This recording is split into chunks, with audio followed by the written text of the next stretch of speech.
Le ministre des Enseignements secondaires, en collaboration avec le Minpostel, la CRTV, l'UNESCO et l'UNICEF, a développé une plateforme d'enseignement à distance pour les élèves du secondaire au Cameroun. Une série d'enseignements dispensés par des enseignants de qualité. Pour les élèves du secondaire.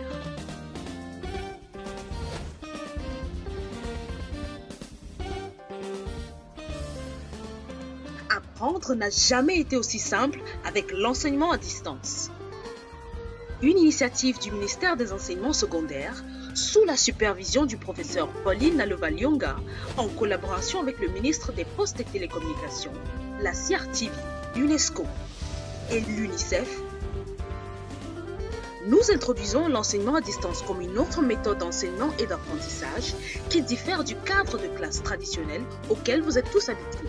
Dans le mode d'enseignement à distance, vous n'êtes pas avec l'enseignant en personne, alors prenez votre temps, détendez-vous, écoutez l'enseignant, prenez des notes et visitez les liens suivants pour toute question ou réponse à vos préoccupations. Allez-y à votre rythme. Nalova-Lyonga, ministre des Enseignements secondaires. Bonjour une fois de plus. Comment allez-vous aujourd'hui?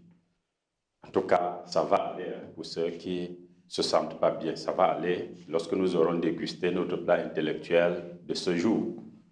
Alors, moi, comme vous le savez déjà, c'est M. Nkefa Bertin, votre enseignant de philosophie. Nous allons continuer notre parcours du programme de première en insistant ce matin sur les rapports entre le droit et la force. Alors, je vous décline rapidement le sommet de notre leçon du jour. En session introductive, nous aurons rapidement une introduction, une présentation des compétences acquises ou à développer, des prérequis et la consolidation. Alors, en guise d'introduction, de quoi s'agit-il dans cette séquence? Il faut savoir que cette séquence comprend 5 leçons essentielles, dont les 2 premières, définition des concepts de droit et de justice, les fondements du droit ont déjà été vus.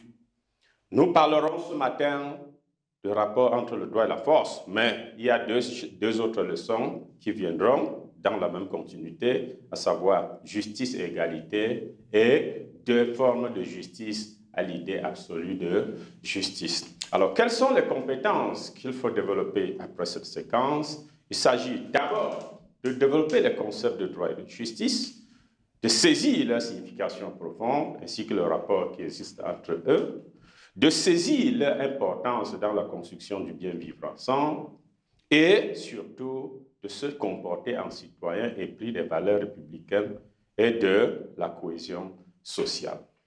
Alors, en guise de prérequis, c'est-à-dire les éléments dont nous avons besoin pour mieux aborder notre séquence, il s'agit déjà de connaître les principes de la morale, de connaître les principes de la vie communautaire.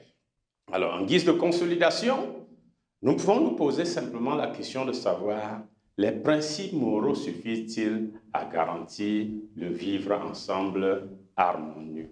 Est-ce qu'on peut compter sur la morale pour garantir le bien vivre en société? Est-ce qu'on peut compter sur les exigences, les impératifs de bien, les attentes de comportement en termes du permis et de défendu, de ce qui est bien et de ce qui ne l'est pas, pour vivre harmonieusement dans la société?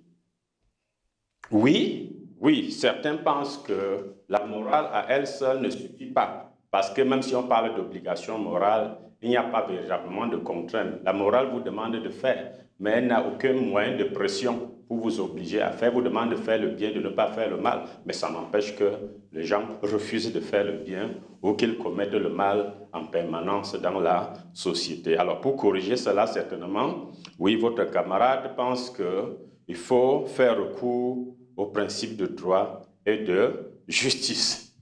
Oui, nous en avons déjà parlé, mais nous allons mettre aujourd'hui en rapport le droit, qui est l'une des notions fondamentales de notre séquence, en rapport avec l'autre concept qui est la force. je vous précise qu'il s'agit tout simplement de continuer dans la lancée de la leçon précédente, parce qu'on a déjà parlé de fondement du droit et on avait déjà insisté sur la force comme fondement du droit, mais il est question ici de prendre un peu de temps pour mieux serrer les relations entre ces deux concepts qui sont presque antithétiques, pour ne pas dire véritablement opposés. Alors, commençons par décliner cette situation problème. Autour de nous, autour de toi, autour de vous, bien des personnes pensent avoir le droit d'user comme elles veulent de la force pour bénéficier des services ou protéger leurs intérêts. Ce qui fait croire que le droit est conféré par la force. Donc il y a des gens qui estiment qu'ils ne peuvent que compter sur la force pour protéger ou défendre leurs intérêts.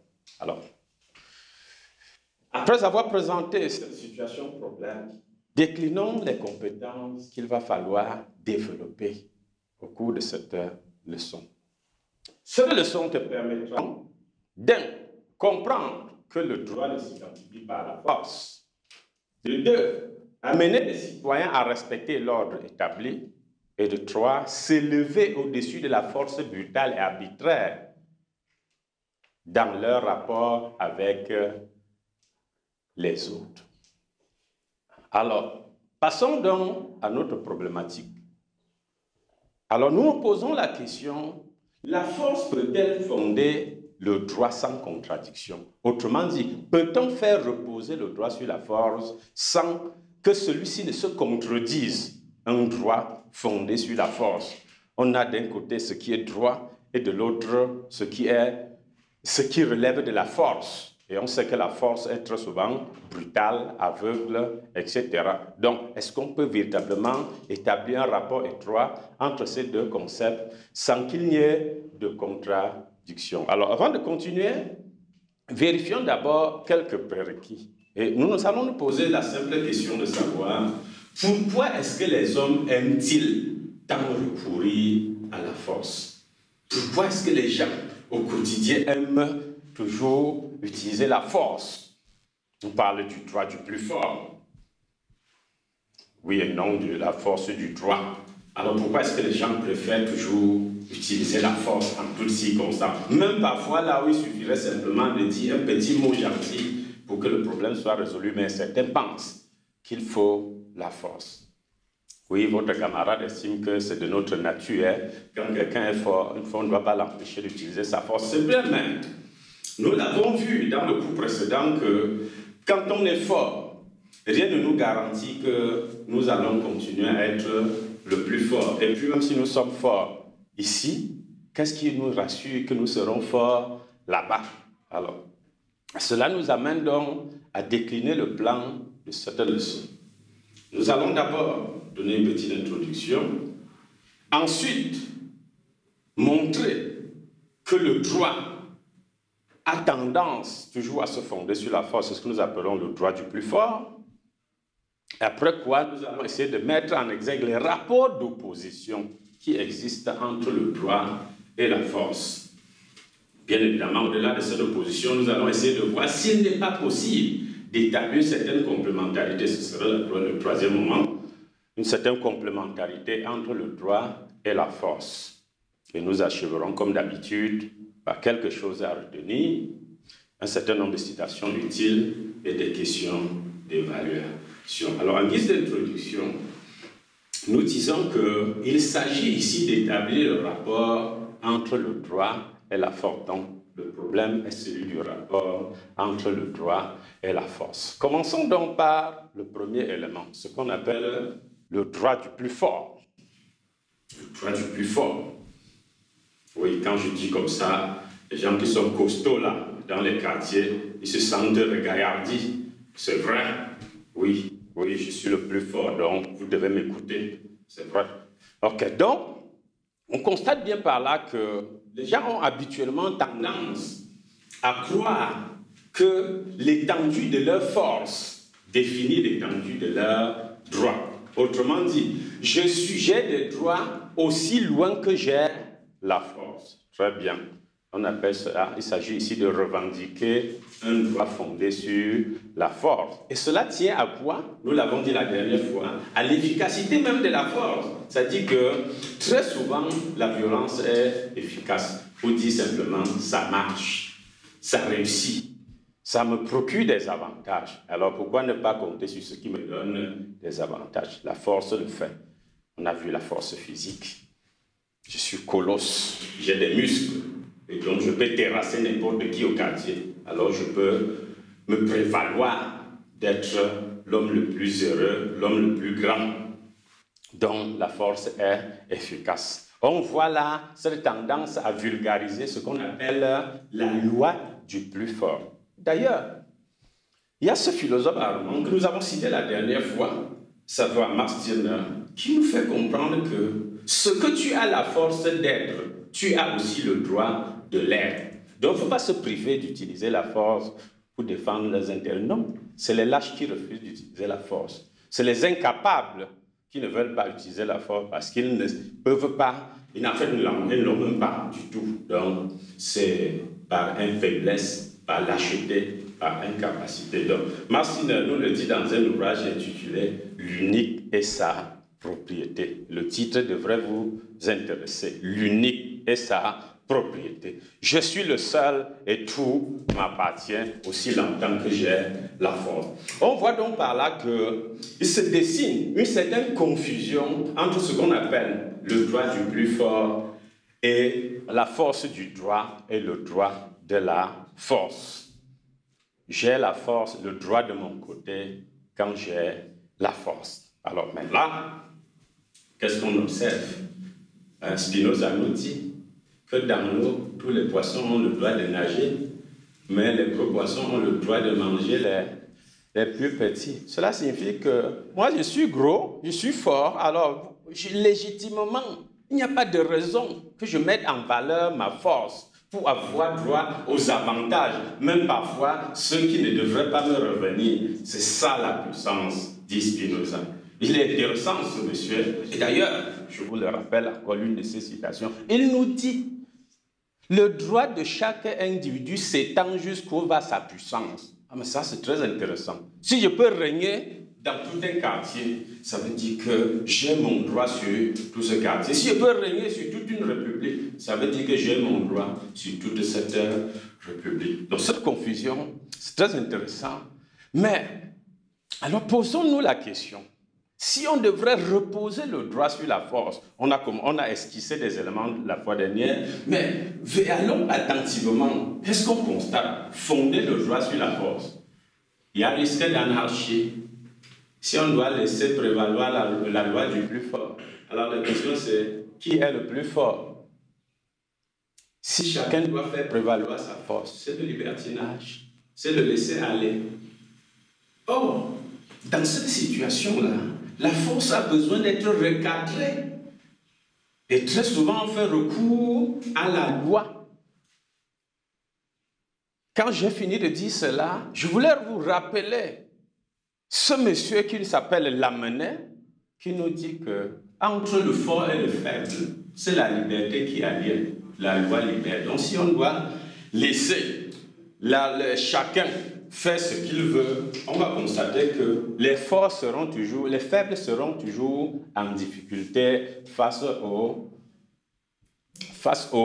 forts. Il faut donc la loi, pense Lamennais, pour réglementer, pour libérer les uns et les autres de la tutelle, de la force, de l'anarchie imposée par la force. On sait d'ailleurs que lorsqu'on légitime la loi du plus fort, cela transforme la société en une jungle, c'est-à-dire une société animale dans laquelle chacun fait ce qu'il veut. Ça nous introduit dans cette logique de l'anarchie qui peut caractériser une société fondée sur la force. Alors, la question que Rousseau nous dit, c'est quel est ce droit qui périt quand la force cesse? Qu'est-ce que ça signifie? Ça signifie concrètement que si je fonde le droit sur la force, le jour où la force finit, le droit également disparaît. Et c'est donc, or, quelle est la particularité du droit?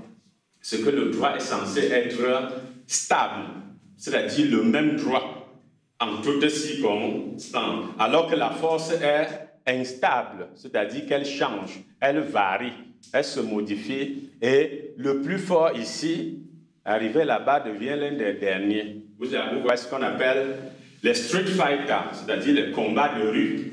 Dans la rue, vous êtes fort ici, vous tapez sur tout le monde, arrivez quelque part devant, vous trouvez plus fort que vous, il vous tabasse et vous vous asseyez pour l'applaudir. Lui terrasse également les gens jusqu'à rencontrer encore plus fort que lui, ainsi de suite. Vous voyez bien que ça, la société devient une sorte d'anarchie. Ça devient le sauve qui peut, comme vous dites vous-même au quartier. Or, dans cette logique-là, personne n'est en sécurité.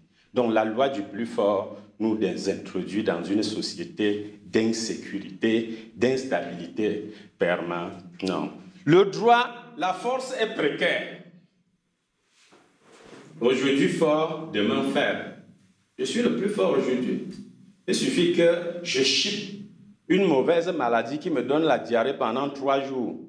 Et alors je deviens fébrile. Je peux être terrassé par n'importe quel individu. La force est éphémère. Elle peut facilement venir. Et la force est relative. On est fort aussi longtemps qu'on n'a pas trouvé plus fort que lui. Donc, je suis fort ici, je suis fort aujourd'hui, quelqu'un d'autre sera fort demain. La force est relative. Et c'est la leçon que nous trouvons chez Jean-Jacques Rousseau, qui nous fait savoir clairement que le plus fort n'est jamais assez fort pour être toujours le maître.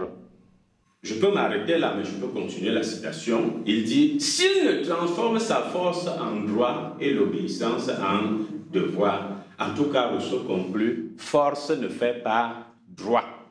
Autrement dit, on ne peut jamais reposer le droit sur la force. Mais s'il y a donc cette opposition véritable, caractérisée entre le droit et la force, est-ce à dire que le droit n'a rien à retenir de la force? Le droit ne peut pas, d'une certaine manière, convoquer la force pour se tenir. Cela nous amène à esquisser une certaine complémentarité entre le droit et la force. Et cela tient à quoi? La faiblesse d'un droit sans la force. À quoi sert un policier sans arme devant un bandit plus fort que lui physiquement? Il lui faut une certaine force, ce qu'on appelle la force de la loi, c'est-à-dire il a son arme, il a ses menottes.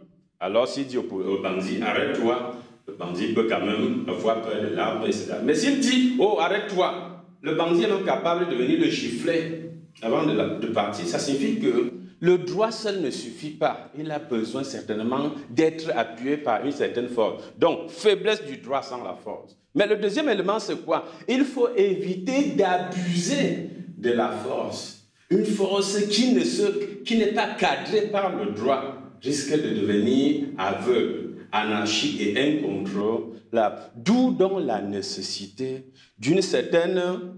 Bon, on ne va pas dire concilier, on ne va même pas dire créer une réciprocité, mais il faut que la force soit un accompagnement pour le droit. C'est-à-dire que le droit est là, mais il faut que ce droit soit accompagné par la force. C'est pour ça que dans la société, il y a les tribunaux, il y a la gendarmerie, il y a la police. Il s'agit de la force que Max Weber appelle la force institutionnelle, la force légale. On parle bien de violence légale. Celle-là que l'État utilise pour mettre de l'ordre, pour recadrer. Il s'agit également de cette force que les individus écoutent et utilisent pour se faire entendre lorsqu'ils sont en difficulté. Donc, la force accompagne le droit. Je dis bien accompagner. Je ne veux pas dire que les deux vont ensemble. La force doit. Ça signifie que cette force n'aurait de valeur que lorsqu'elle accompagne le droit. Alors, à cet effet, nous avons Blaise Pascal, nous avons déjà parlé de lui dans cette classe, qui nous fait savoir que la justice sans la force est impuissante. Que la justice sans la force est impuissante et la force sans la justice est tyrannique. Une justice sans la force, elle sert à quoi? Elle sert à rien. Et une force sans la justice, elle devient aveugle, elle devient incontrôlable, elle devient tyrannique. Alors, Nous voici donc parvenus à la fin de la présentation de ces rapports entre le droit et la force. Qu'est-ce qu'il faut donc retenir? Premièrement, que vulgairement au quotidien, les gens revendiquent un droit fondé sur la force, c'est-à-dire que c'est la loi du plus fort. On a parlé de Jean de La Fontaine la fois dernière qui nous dit que la raison du plus fort est toujours la meilleure. Mais je peux transformer cela en une question. Est-ce que la raison du plus fort est toujours la meilleure? Certainement, vous savez très bien que pas toujours. Deuxième élément, l'illégitimité du droit du plus fort. Le droit du plus fort n'a aucune légitimité. D'ailleurs, lorsqu'on parle de force, on peut se poser des questions. En réalité, c'est quoi la force? Si c'est la force physique, si la force matérielle, si la force économique, si c'est la force intellectuelle, si c'est même la force spirituelle, si c'est la force morale, est-ce qu'il y a un être humain capable d'avoir à lui seul toutes les forces? Cela semble difficile. C'est la raison pour laquelle il vaut mieux ne pas faire recours à la force ou fonder le droit. Et la troisième, c'est que bien que la force ne soit pas mieux placée pour fonder le droit a quand même besoin d'un certain accompagnement, d'une certaine force. Il faut encore le préciser, pas toute la force, une force encadrée, une force légale, une force rationalisée. C'est-à-dire utilisé de manière à tenir compte de la dignité humaine. Sur ce plan, on constate que le droit a toujours besoin de la force. Ceci étant dit, nous pouvons maintenant retenir ces deux citations qui pourront nous être utiles dans nos devoirs, qui vous seront utiles dans vos réflexions ultérieures. La première, c'est celle de Jean de La Fontaine, qui nous dit que la raison du plus fort est toujours la meilleure. La raison du plus fort est toujours la meilleure. Et à cet effet, je vous invite d'ailleurs à aller lire les fables de La Fontaine. Vous allez voir que La Fontaine a toujours, dans la plupart de ses fables, mis en rapport cette relation entre la force et le droit. Et la deuxième citation, c'est celle de Rousseau, qui peut être considéré comme un adversaire acharné de la force, de la violence. C'est qu'il nous dit ceci: le mot droit n'ajoute rien à la force. Ceci étant, nous pouvons maintenant donner ces deux petites questions pour évaluer notre degré de compréhension de la leçon du jour. La première question, c'est: a-t-on raison de recourir à la force? Oui, comme certains le pensent. Beaucoup pensent que non, on doit reposer le droit sur la force. Mais comme on a pu le constater, la force a des limites. La force a des faiblesses. Elle peut créer de l'anarchie dans la société et nous faire vivre dans un état d'insécurité. Donc, il vaut mieux ne pas l'utiliser. Mais, est-ce que le droit peut survivre sans la force? Nous l'avons vu, c'est que ça nous permet de répondre à la deuxième question qui est intitulée « Quelles sont les limites du recours à la force ?» La force est limitée, la force est relative, la force porte atteinte à la dignité humaine et donc il vaut mieux ne pas l'utiliser, même si il y a lieu de reconnaître, comme on l'a dit tout à l'heure, que le droit a besoin d'un certain soutien de la force pour être efficace. Maintenant que ça nous donne l'impression que vous avez bien assimilé notre message du jour, je vous donne ces deux sujets pour la réflexion ou notre prochaine rencontre. Le premier sujet, le droit peut-il survivre sans la force? Le droit peut-il survivre sans la force? Le deuxième sujet, peut-on parler d'un droit de la force? Peut-on parler d'un droit de la force? Et d'ailleurs, je vous promets que celui qui va bien traiter ces deux sujets aura un bonus. Nous voici donc, chers élèves, à la fin de notre leçon du jour qui était intitulée « Droit et force ». J'espère que vous l'avez bien retenu. La prochaine séance nous amènera à aborder la relation entre la justice et l'égalité.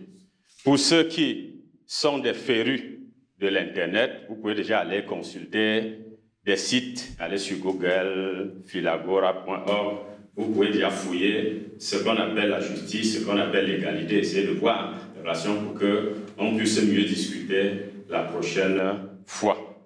Je vous remercie et à la prochaine.